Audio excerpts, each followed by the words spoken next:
Hello and welcome to episode 20 of Youth Squad Prospects 4 with Morecambe, and today we are going to finish the month of November at least. We're going to face Grimsby Town first, as you've already seen. Then we'll take on Gillingham, Perry and G's Crew, Alexandra and Cambridge United. Because I haven't got any kit upgrades for this episode, I might just play a fifth game, which would be the first in December against Bury.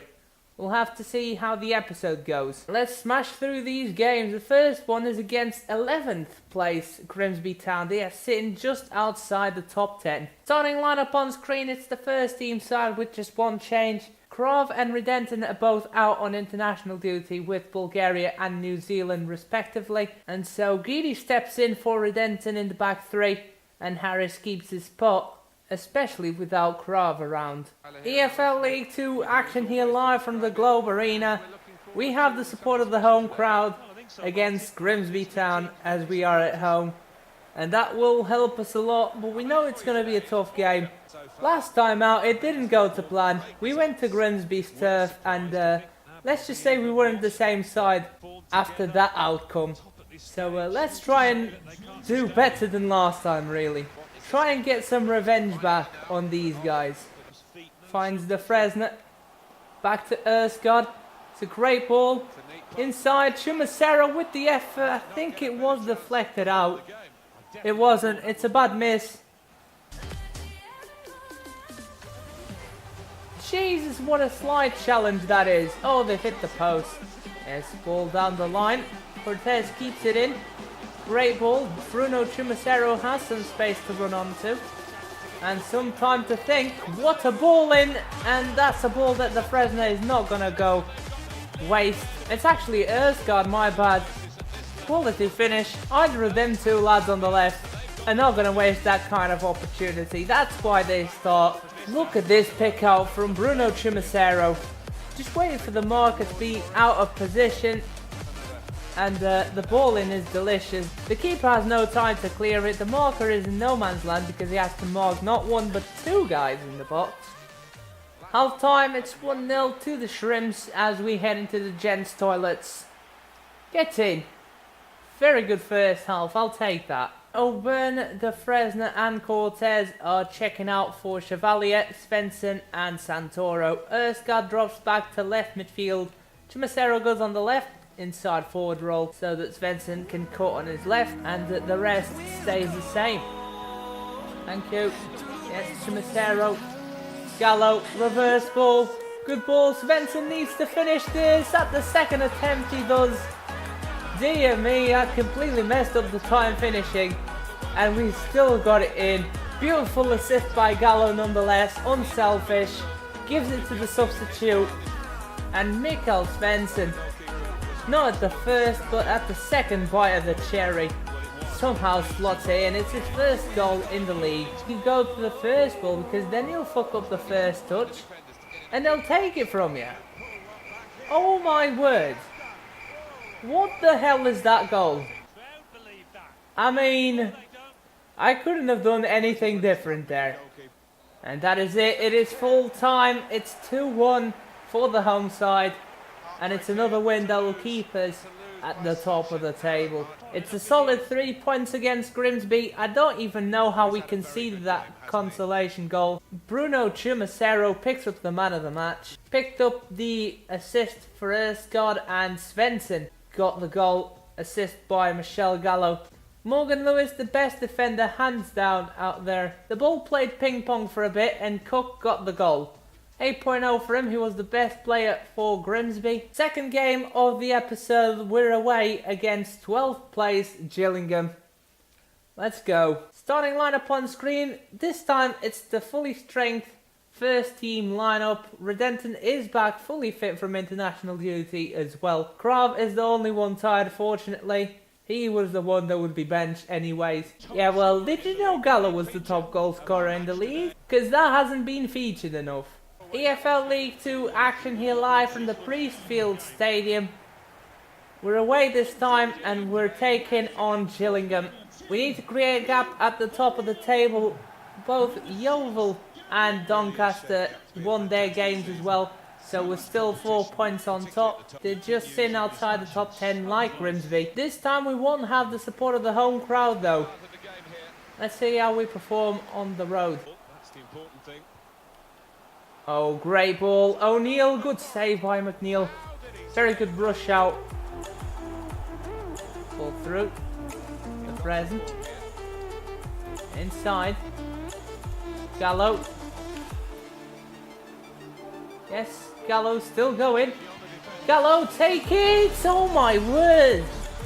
Gallo, man, you're just destructive. The first touch of the ball that Gallo gets in the whole half, and he turns it into a goal. This guy is a machine. The skills to pay the bills right there, and the power in the finish. Keeper didn't even saw it coming until he crossed the line of the fence. That is some power, some venom in the strike. The 13th goal for the top goal scorer in the league. And that is the last action of the first half. It was a quite boring half of football, but Michel Gallo just turned the game on its head. 3 changes for the second half. Kisley, Santoro and Russo are on. Let's go. Let's seal the deal. Ball. Oh my word, what a goal. What the hell is going on in my defence? They went to sleep right there and Riley takes full advantage of it. It's a good effort, but I doubt he'd score that, especially first time. Gallo can't even take a touch now. Yes, back to Gallo. It's hit straight at the keeper and it's a good save. That is full time. Gillingham hold on. It's 1-1. They played well, but they didn't deserve the draw. In my eyes, we should have gotten the win. We did everything to get the W in the end. Just one of them days. And well, the stats couldn't be more even, to be honest. So I guess I'll take the draw. Man of the match goes to Riley with that wonder goal for Gillingham. It just feels like they either score wonder goals or just headers from crosses. It's the only way they can score against. Man of the match, Stefan de Fresne, was hands down the best player on the pitch. Second was Gallo and not Chimicero. They should switch rating. 3 points now the gap. Let's try and extend it in this game against Perry and G's Crew Alexandra. Starting lineup on screen is the second team side that's going to face Crew Alexandra. Perry and G starts on the right hand side of the defence. They were actually going to play him for once. It's a completely changed 11. Even the goalkeeper Malais gets a run out in the net. EFL League 2 action here live from the Globe Arena. We're back to playing at home in the episode. Yes, Clark sends it forward. Here is Ewan Shaw wide open. How have you missed that, man? I cannot believe this. Took way too much time with his chance. Chevalier running for it. Look at Chevalier go. This is what every winger should do. Yes, Shaw.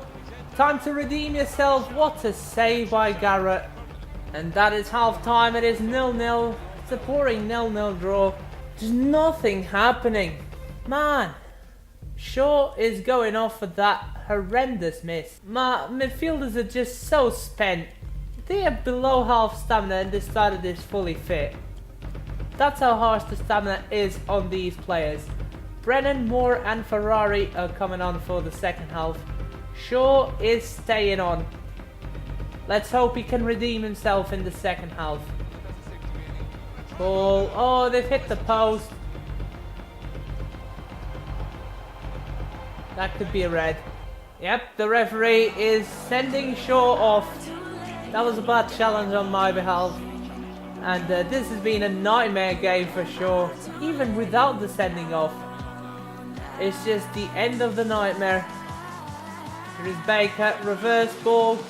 Benson is wide open. He's got to finish this. He does. It's 1-0 to Morecambe.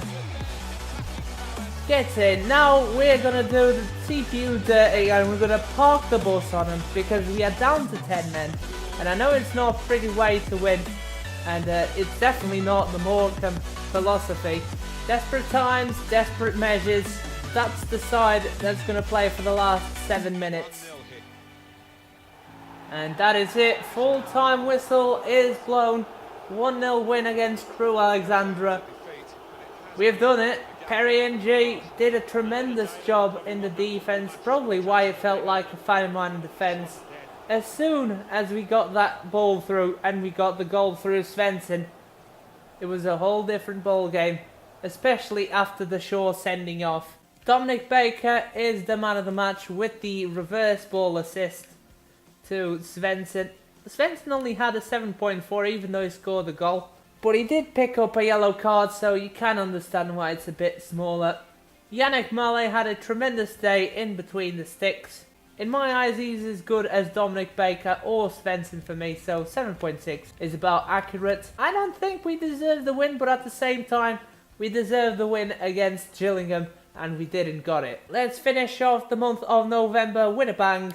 It's second bottom Cambridge away. This should be a win. Starting lineup on screen is the first team side. They are back after missing Crew, Alexandra, and they're going to be needed here for Cambridge United. They have a solid side. The squad depth in the striker position is just killing Cambridge because they only have 3 fit strikers that can play there. The third one is a 49 overall player, and they are about around the same stamina between themselves. So I've got to play the 2 highest rated ones. EFL League 2 action here live from the Abbey Stadium. We're travelling to Cambridge United's home ground, and Yeovil Town have dropped 2 points, but Doncaster sit firmly in second. They are 3 points below us. We need to extend that gap. We've got a great chance of doing that today against Cambridge. O'Byrne, good ball. Gallo is onside. He's not going to finish that. Wow, I should have just finessed it. I don't want to use the OP finesse all the time, and that can be costly. That is it for the first half. Another Bourne 0-0 draw. O'Neill, Pokorny and Mariani are coming on for the second half. Redenton is now the CDM. Mitrovic goes on to the right and Erskine drops to the left midfield spot. O'Neill especially I'm looking forward to see in the second half because he hasn't played for a while. Pokorny, Gallo, Ronaldo chop, plays it out wide. Here is Campbell, Pokorny. Pokorny charges into the box. He's on his 1-star weak foot, but he does find the back of the net. What a pick out to the side netting. That finesse shot is way too OP. I think it's his weaker left foot. What a goal regardless. Campbell Pokorny. That guy has just found a new rhythm. Picks the ball out wide and just charges through the tired Cambridge defence. Yes, Erskine steals it away and we're off. Here is O'Neill. He's got loads of room. He needs to pick out the right man or just go himself. O'Neill, it's blocked off. Yes, Pokorny on his left foot again, and he picks the back of the net again. What a finesse shot, masterclass. Full time, and it's 2-0 to the home side. Great win, even though Gallo hasn't scored. Camel Pokorny gets a 9.5 and the man of the match. Funny enough, 95 is his number. We deserved every single bit of this win. Played brilliant counter-attacking football. Fantastic performances by the midfield 3. Erskine and Mitrovic got the assists, and defense, especially Harris and Lewis, stepped up big time. Redenton did his job both in the midfield and at centre back, and McNeil had a good day in the office as well, saving both shots on target. Both Yeovil and Doncaster drew in their 20th game of the season, and that means we're 5 points on top. Instead of playing the Bury game, what I'll do is I'll do a squad report and I'll show you the youth academy as well, which we haven't looked at in quite a while. Lucas Rogerson, overall of 53, physically strong CDM, 85 to 91, an exciting prospect indeed. Even without the weak foot and the skill moves, he looks like a proper player. Hikaru Mitsuya the same, 53 overall winger from Japan. He is the next Yuko Ike. Potential 81 to 87. Even the potential range is around the same. Yeah, looking forward to see what his weak foot and skill moves are. He's not too short of 5'9". I think it's the same height as Yuko Ike. He did play on the right wing. I think he was right-footed as well. I'm not too sure on that though. Miguel Cruz, overall of 52, centre mid from Brazil, playmaker, 83 to 89 potential. 5'8" only, that's why I haven't really promoted him. He just doesn't look the part. He looks great in the potential side of things, but overall wise and stats wise, just doesn't look that great. We've got way better centre mids than that. Edwin Cunningham, overall a 56. I wish I could promote this guy right now. Physically strong centre back, 6'3", potential 78 to 84, left footed, tough Irishman to deal with at the back line for the opposition strikers. I really do like him. Even though his potential's not the greatest, that's why I'm keeping him around. Hugo Azevedo, overall of 56, left winger, potential 82 to 88. I don't want him to complain about game time. I want him to develop as much as possible in the youth academy. Same with Hikaru Mitsuya. This guy really depends on the weak foot and the skill moves as well. I can't wait to see them. That typical Brazilian winger with all the flair and the acceleration. Bobang Teka, overall of 58, defensive minded right back, 6'1", 77 to 91. He is defensive minded though, that's the one thing. But for centre back, it is perfect because the physical stats are there and the defending stats are getting quite close to what I want for a centre back as well. The only thing that worries me is that acceleration stat. Strength I can train, of course, but the acceleration I can't. So I'm not too sure on this one, guys. If you want me to promote him, let me know down in the comments section. Fikile Dingake just doesn't look good enough. He's gonna go. And finally, J Martin, overall of 55, 77 to 91, goalkeeper at 17, 6'4". He is the best English player we've got, hands down. It's December time in the save. There's one more thing to do before we wrap the episode, and that is the squad report. Yannick Mallet, overall of 68, gone up by 2. Liam McNeil, overall of 68, gone up by 2. Giuseppe Mariani, overall of 54, gone up by 2. Ivan Mitrovic, overall of 66, gone up by 1. Alexander Krov, overall of 61. Morgan Lewis, overall of 60. Jeremy Redenton, overall of 62.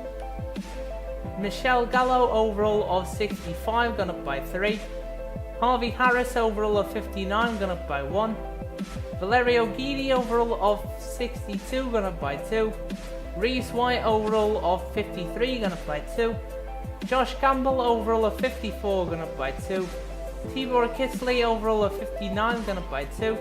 Peter Farrell, overall of 59, gone up by 2. Anthony Gibbs, overall of 49, gone up by 1. He's on loan at Corona Kills. Thomas O'Byrne, overall of 52, gone up by 3. Jamie Moore, overall of 57, gone up by 3. Bruno Chumacero, overall of 58, gone up by 2. Antonio Santoro, overall of 57, gone up by 1. Tyler Clark, overall of 53, gone up by 2. Jordan Morgan, overall of 53, gone up by 1, on loan at Lech Poznan. Nicola Russo, overall of 55, gone up by 2. Mikael Svensson, overall of 57, gone up by 2. Kamil Pokorny, overall of 58, gone up by 2. Ewan Shaw, overall of 56, gone up by 2. Lino Cortez, overall of 64, gone up by 3. Brian Duffy, overall of 54. Dylan Brennan, overall of 56, gone up by 1. Dominic Baker, overall of 53, gone up by 2. Pierce O'Neill, overall of 51, gone up by 2. Gabriele Ferrari, overall of 55, gone up by 6. Philip Erskott, overall of 61, gone up by 2. Stefan de Fresne, the Scout Future Star, overall of 69, gone up by 2. And finally, to finish off the squad report, Christophe Chevalier, overall of 58, gone up by 5. Here is the league table. We are 5 points ahead of Doncaster and 8 over Yeovil Town. We seem to be comfortably on top of League 2. We've had our ups and downs in this episode, but in the end, we have managed to keep that top spot. In the playoffs, Port Vale, Colchester, Swindon and Notts County in there. Massive drop for them in this episode. They continue their poor run of form after facing us in the FA Cup. As for Bury, they sit 9th, just outside the playoffs. They are still going for them, only a point below Notts County. But that is it for this episode. I hope you have enjoyed it. I'm going to see you all next time. And until then, have a good one, guys. Bye-bye.